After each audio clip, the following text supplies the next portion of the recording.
Welcome back to Stay with English, where real life is always the best teacher. And today, real life really showed up. Oh, what happened? Okay, quick question. Have you ever trusted the weather and it totally betrayed you? Oh no, this sounds personal. Very personal. Yesterday, the weather app gave me a big, beautiful yellow sun. It said 0% chance of rain. Zero, Bella. 0% in this city? Danny, that's your first mistake. You trusted a machine over the clouds. I know. I was so confident. I thought, finally, a perfect day. I wore a t-shirt, put on my sunglasses, confidence level 100%. Oh, dangerous. 2 hours later, dark clouds, strong wind. Then the sky didn't just turn gray, it turned dark purple, and then, boom! Don't say it. It was raining cats and dogs. That's a good expression. Thank you. But I had no umbrella, of course. I was walking, splash, splash, splash, shoes full of water, hair completely destroyed. People around me were calm, dry, relaxed, and I looked like I just came out of a swimming pool. I can actually picture every second of this. And then, this is the best part. 1 hour later, sunny again. Classic. The weather is so dramatic. I felt completely tricked, like the weather was playing a personal joke on me. And the worst part? I didn't even have the right words to express how angry I was. Well, that is exactly why we are here today.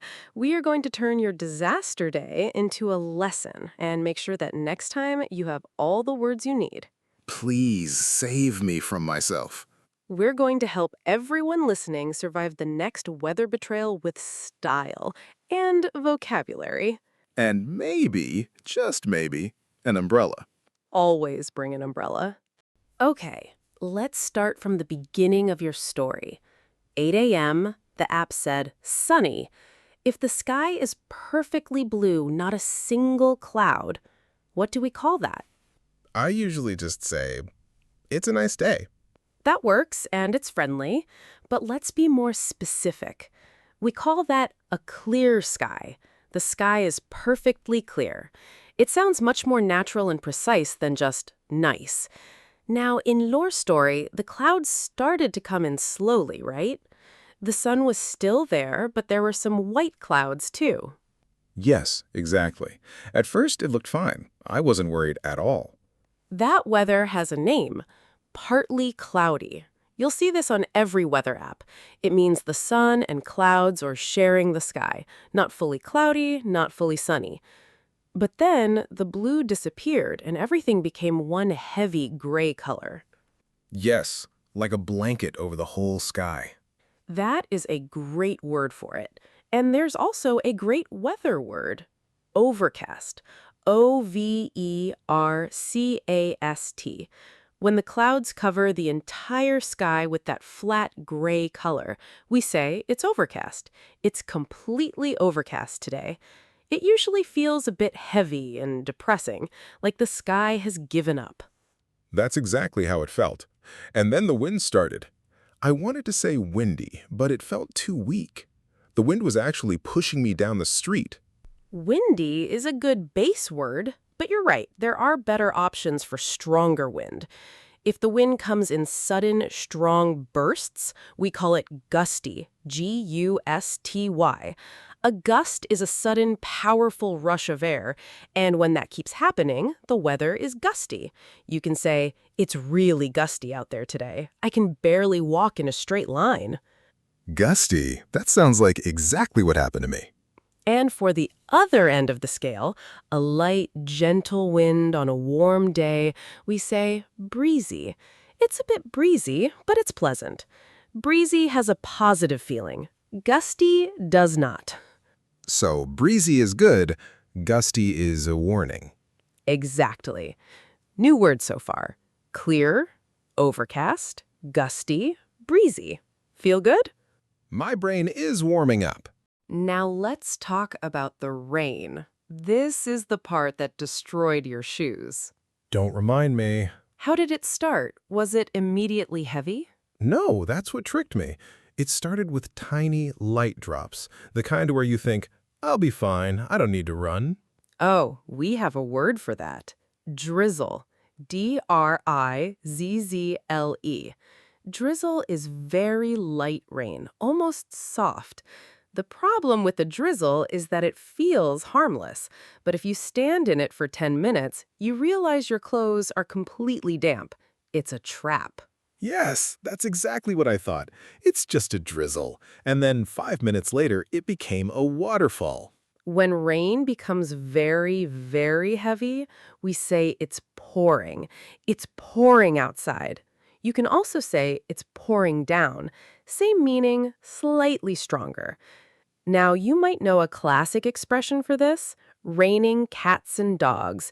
You used it at the start of today's episode. I love that expression. It's in all the textbooks. It is. And here's the honest truth. It's a bit old-fashioned now. Native speakers, especially younger ones, don't say it very often. If you use it, people will understand you perfectly, but you might sound like you learned English from a book written in 1970. So keep it in your vocabulary, it's useful and everyone knows it, but if you want to sound more natural and modern, try this instead. It's chucking it down. It's chucking it down. What does chuck mean? To chuck means to throw something. So the image is the sky throwing buckets of water at you. Don't go outside, it's absolutely chucking it down. It's very common in British English, and it sounds so much more alive than the textbook version. It's chucking it down. I feel like a different person just saying that. Good. Now, after the rain finds you, what do we call the result? You standing in the park, completely wet? Very, very wet? Let's upgrade that. When you are completely wet, not just a little damp, but 100% soaked, no dry spot left anywhere, we say drenched. D-R-E-N-C-H-E-D. I got caught in the rain. I'm absolutely drenched. You can also say soaked to the bone, which means the water went all the way through your clothes, through your skin, right to your bones. Soaked to the bone. That is very dramatic. I love it. It matches how I felt perfectly. Rain vocabulary recap. Drizzle for light rain, pouring or chucking it down for heavy rain, and drenched or soaked to the bone for the result. I now have all the words I was missing yesterday. Now, let's move away from rain and talk about temperature, because weather isn't just about rain. Let's start with heat. Simple word, hot. But hot doesn't always tell the full story. Right. Sometimes it's a different kind of hot. A sticky, heavy, uncomfortable hot. Like the air itself is wet. Yes, that is humidity. The official word is humid, H-U-M-I-D. It's very humid today. But in everyday conversation, when it feels really uncomfortable and sticky, people often say muggy, M-U-G-G-Y. It's so muggy in here. Can we open a window? Muggy is that suffocating heat where you feel sweaty the moment you step outside. It almost sounds like what it means, doesn't it? It does. Muggy even sounds uncomfortable. Exactly. And on the other extreme, very, very hot sun, the kind that feels like it's burning your skin, we use scorching. S-C-O-R-C-H-I-N-G. It's absolutely scorching out there today. Or you can say boiling. I'm boiling, meaning you feel like you're being cooked alive. Scorching and boiling both sound intense. They are. Now, cold. We know cold and freezing, but there's a softer option that's very common in everyday English. When it's a bit cold, that fresh kind of cold that makes you want a scarf but isn't dangerous, we say chilly. It's a little chilly this morning. You might want a jacket. And there's an even funner word, nippy. Nippy? Like a small dog biting your ankles? Actually, yes, exactly that image.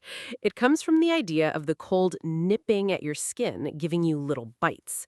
Ooh, it's a bit nippy out there. Grab your coat. It's friendly, casual, and very natural.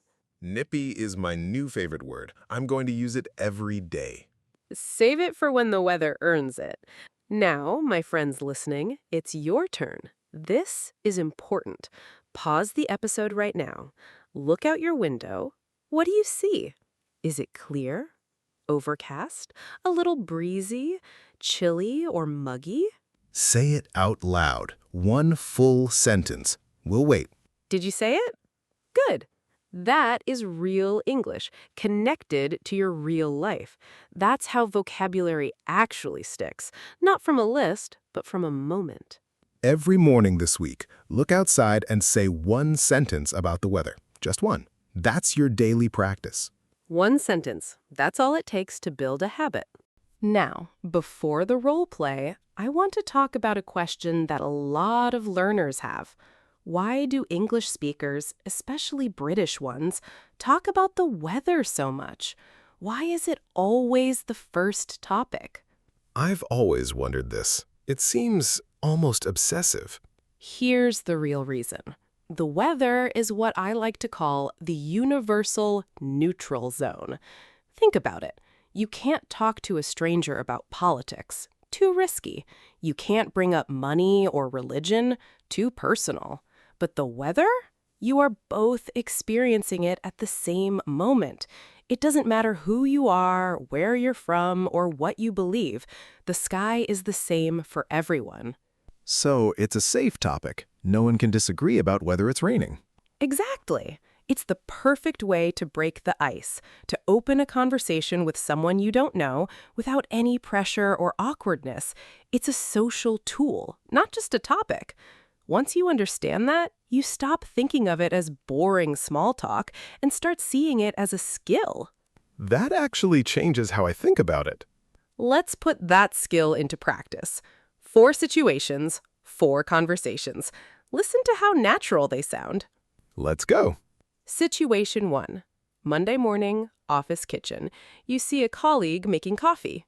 Good morning. How's the weather out there? I haven't been outside yet.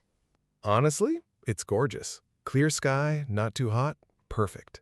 Oh, that's exactly what I needed to hear. I might actually walk to the cafe at lunch. You should. Enjoy it while it lasts. Short, warm, done. And notice, nobody talked about work. Nobody had to think of something interesting to say. The weather did all the work. It really is a social superpower. Situation 2. You jump into a taxi. It's absolutely pouring outside. What a day! It's absolutely chucking it down out there. I know. Came out of nowhere, too. Were you caught in it? Completely drenched. I look terrible. Same thing happened to me this morning. The app said sunny. Never trust the app. Never. And just like that, 2 strangers are laughing together. That's the magic. Shared weather misery connects people instantly. Situation 3. You're on a video call with a friend in another country. Hey, what's the weather like there? You look like you're melting. I am. It's absolutely scorching and so muggy. I stepped outside for 5 minutes and I was drenched. Oh no, that sounds unbearable. Are you staying cool? I'm trying. The air conditioning is working overtime. What about you? It's actually really chilly here. Gray sky, a bit gusty, classic miserable weather. I'd swap with you right now. No, you really wouldn't. See how many of today's words appeared naturally in that conversation? Scorching, muggy, drenched, chilly, gusty, all in context. It didn't feel like a vocabulary lesson. It felt like a real conversation. That's the goal. Situation 4. The elevator. The most classic awkward moment in the English-speaking world. My favorite. 2 people, 4 walls, silence. Freezing out there today, isn't it? I know. I wasn't ready for it at all. I left my coat at home. Oh no, I almost did the same. It was fine yesterday. Weather here is completely unpredictable. Isn't that the truth? 10 seconds. That's all. And you broke the ice. Which brings us perfectly to our expressions. Right. Expressions, the phrases that make your English sound genuinely natural. Let's go through them properly. Starting with the one from our intro. Raining cats and dogs. You know this one. It means very heavy rain. It's a classic. It's in every textbook and everyone will understand you. Just know that modern native speakers are more likely to say it's pouring or it's chucking it down. Think of raining cats and dogs as the formal version. Perfectly correct, just a little old-fashioned. Good to know the difference. Next, under the weather. This one is fascinating because it has nothing to do with actual weather. If someone says they're feeling a little under the weather, it means they feel slightly unwell, maybe a headache, a cold coming, just not quite right. I'm so sorry I can't make it tonight. I've been feeling a bit under the weather all day. It's polite, gentle, and very common. It's softer than saying I'm sick, more elegant. Exactly. Next, and we already used it today, break the ice. To break the ice means to start a conversation in a new or awkward situation. And as we've seen, weather is the perfect tool for exactly that. The two go together naturally. Weather literally exists to help you break the ice. In a way, yes. Bonus expression, catch a cold. This one is simple. It means to get sick, usually from cold or wet weather. I got caught in the rain yesterday, and now I think I'm catching a cold. Like me, right now, as we record this. Poor Dani. The app said 0%. All right, let's do a full recap. Dani, ready? Go. Sky conditions. Clear, perfect blue sky. Partly cloudy, sun and clouds together. Overcast, the whole sky is gray. Wind. Breezy, light and pleasant. Gusty, strong and sudden. Windy, somewhere in the middle. Rain. Drizzle, light rain that tricks you. Pouring or chucking it down, heavy rain. And if you get caught in it, drenched or soaked to the bone. Temperature. Chilly or nippy for mild cold. Freezing for serious cold. Hot, scorching or boiling for heat. And humid or muggy when the air feels thick and sticky. Expressions. Raining cats and dogs, heavy rain, classic. Under the weather, feeling sick. Break the ice, start a conversation. Catch a cold, get sick. And the single most important survival tip from today's episode? Never trust the app. And always bring an umbrella. Always. Final thought before we go. A lot of English learners wait. They wait until their grammar is perfect, until their vocabulary is big enough, until they feel ready. But here's the thing. That moment of feeling ready never comes by waiting. It comes by doing. The people who improve fastest aren't the ones who studied the most. They're the ones who open their mouths the most, even with simple sentences, even with mistakes. And weather is the perfect place to start because the sentences are short. The vocabulary is practical, and everyone around you is experiencing the same thing. You already have something in common. So next time there's a pause, an awkward silence, a moment where you don't know what to say, just look at the sky. It's a bit nippy today, isn't it? Looks like it's going to chuck it down later. Gorgeous day. Finally, some clear sky. You just started a conversation in English. That is the win. Now it's your turn. Tell us in the comments, what's the craziest weather you've ever experienced? A storm? A heat wave? A day so muggy you couldn't breathe? Try to use today's words.